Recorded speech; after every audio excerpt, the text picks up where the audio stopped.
us from Thomas Kabir and Eva Sprecher, who are from the McPin Foundation. Good morning, and thank you very much for inviting us to speak today. So my name's Thomas Kabir. I'm employed by the McPin Foundation. We're a mental health research charity, and our office is based about 10 minutes walk away from here. And I'm Eva Sprecher, and I'm one of the members of the YPAG, which you're going to hear about. So I'm a young service user, but I also research in the area of child mental health. Yeah.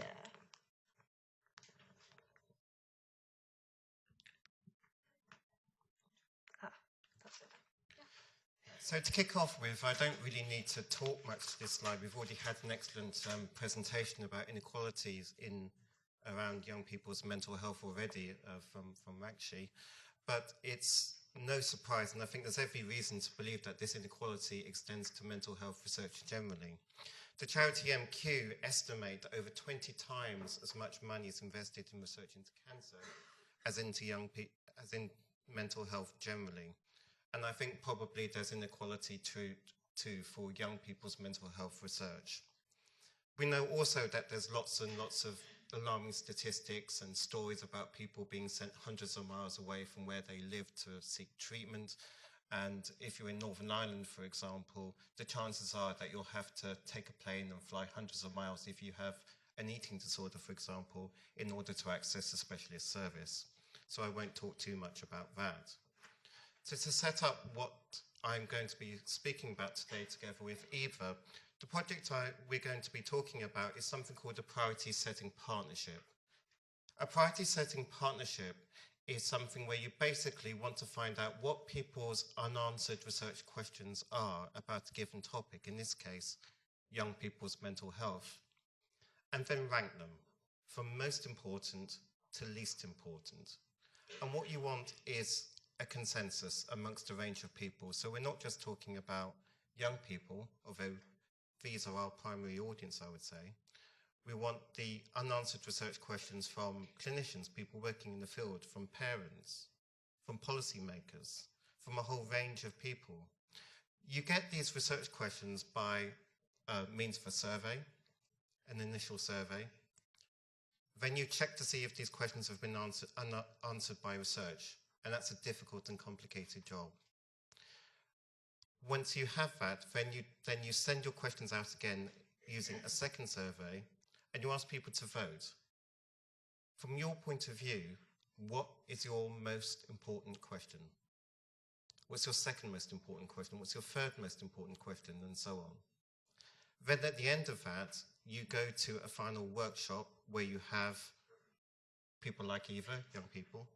You have I feel old. You have researchers, you have clinicians, you have a range of other people, and together, using a consensus approach, which has been developed by the James Linds Alliance, I'll put their logo down there, many of you will be familiar with them, you rank them from most important to least. Typically, you're talking about 20 to 25 questions.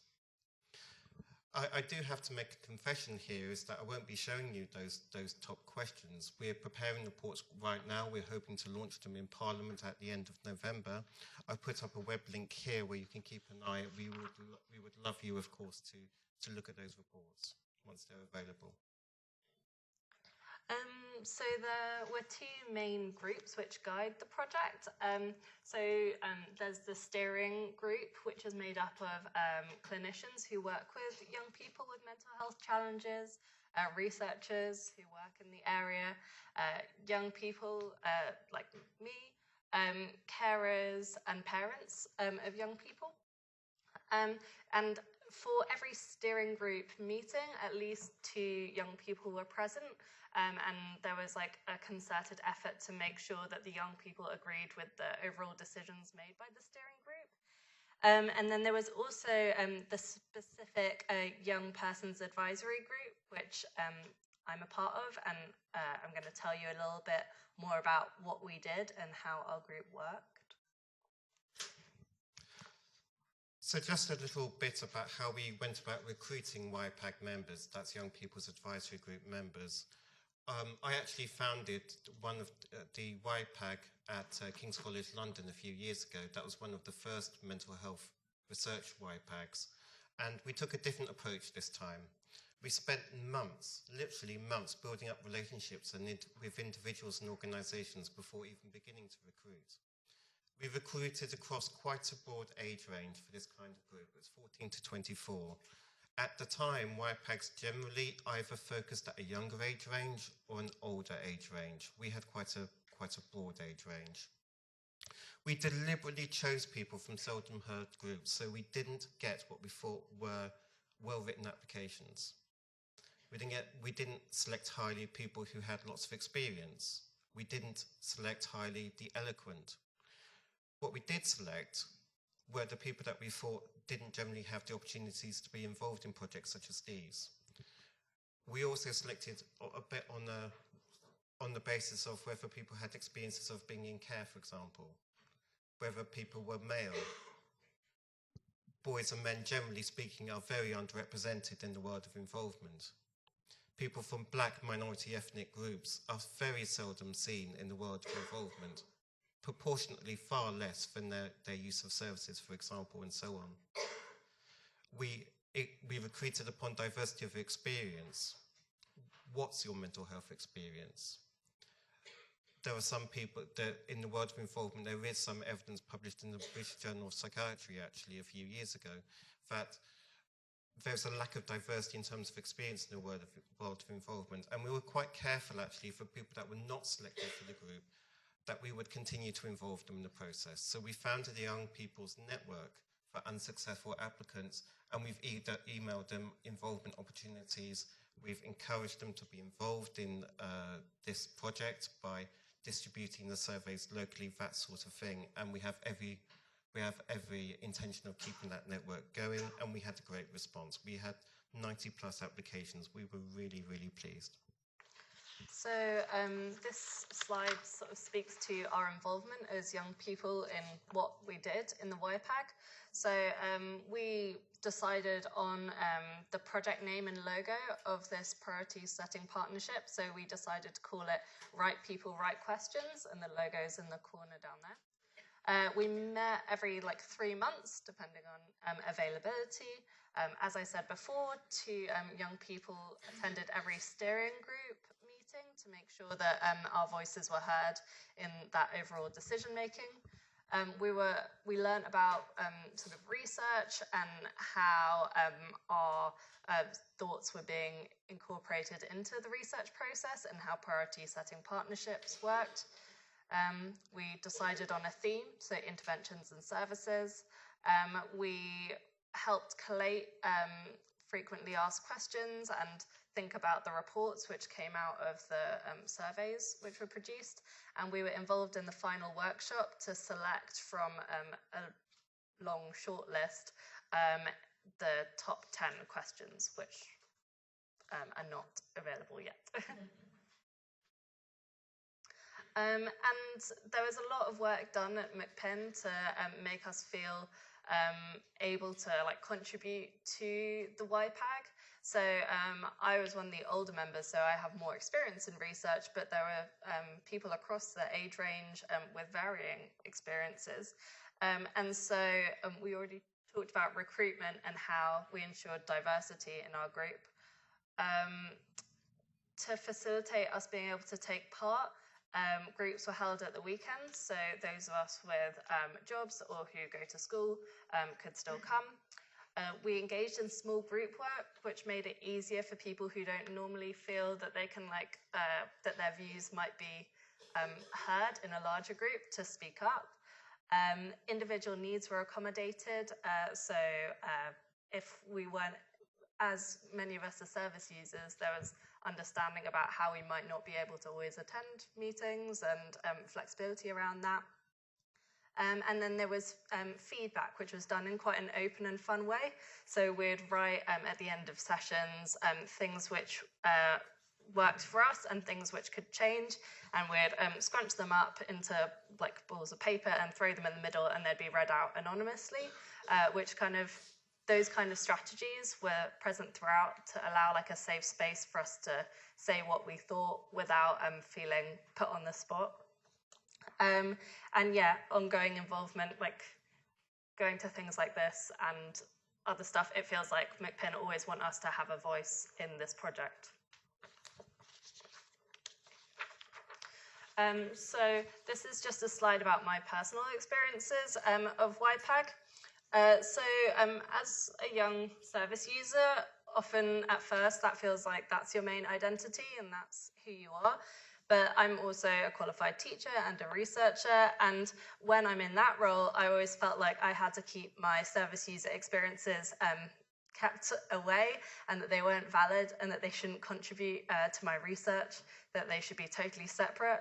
But YPAG started to make me realize that actually lived experiences are really important in guiding research, and those two things shouldn't be separate, there should be an integration.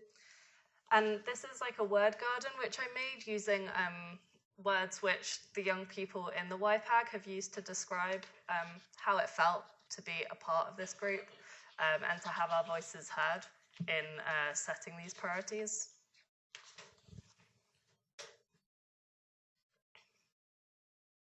I'm running out of time.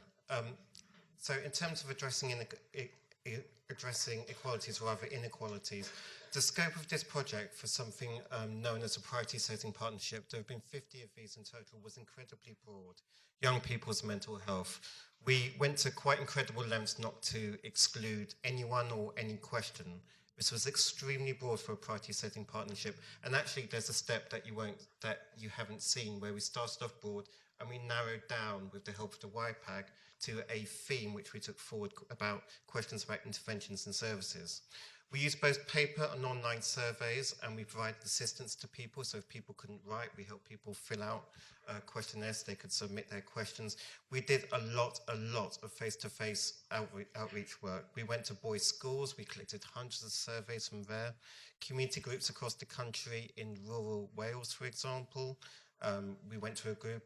We've run out of time, but I'll continue if that's okay. We went to a group which helps Bengali, Nepalese and Tamil people with disabilities. And again, just to reiterate, we made a special effort for boys and young men. Those are, in this context, a seldom heard group. So in terms of conclusions, I am desperately sorry, but the results, the reports, together with the questions, will be released soon, in about a month's time.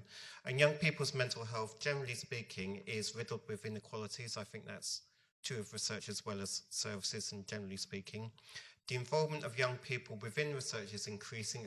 I'm delighted to see the number of YPAG being founded up and down the country, and people like Eva, it's great. Face-to-face work with, in inverted commas, hard to reach seldom heard groups is essential. You've got to spend a lot of time doing this, and there's no substitute for face-to-face activities. And you need to be willing to spend months, if not years, building up trust and relationships with groups and organisations. So I'd like to say thank you on my behalf. And thank you for listening. And thank you to all the thousands of people who responded to this survey.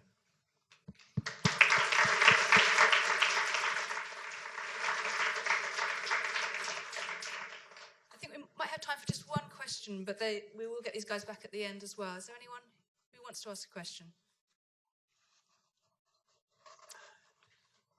In that case, we might... Sorry, Ms. Hand. No, we might move on to our... Oh, sorry. This is perhaps the questions for all the presenters, but maybe because you've touched on mental health probably the most. I'm a student at King's College in Implementation Science, and one of my interests has been public perspective of mental health issues for young people when they express themselves as knife crime or violence or aggression. And I was wondering if there's any capacity or any appetite in what you've done for this sort of, looking into that a little bit more detail. Well, I know that in the survey responses that there was a real effort to reach out to communities who might be expressing their mental health problems in ways which are more like aggressive, and which people like. So I know that there was work with youth offending groups. Is that right? That's right. And also in my local area in Camden, where I live, there's been a few kind of stabbings and gang-related crime, things like that. And there were some local organisations that we worked with that we gave surveys to distribute onto people who were directly involved in knife crime and violence in my local area.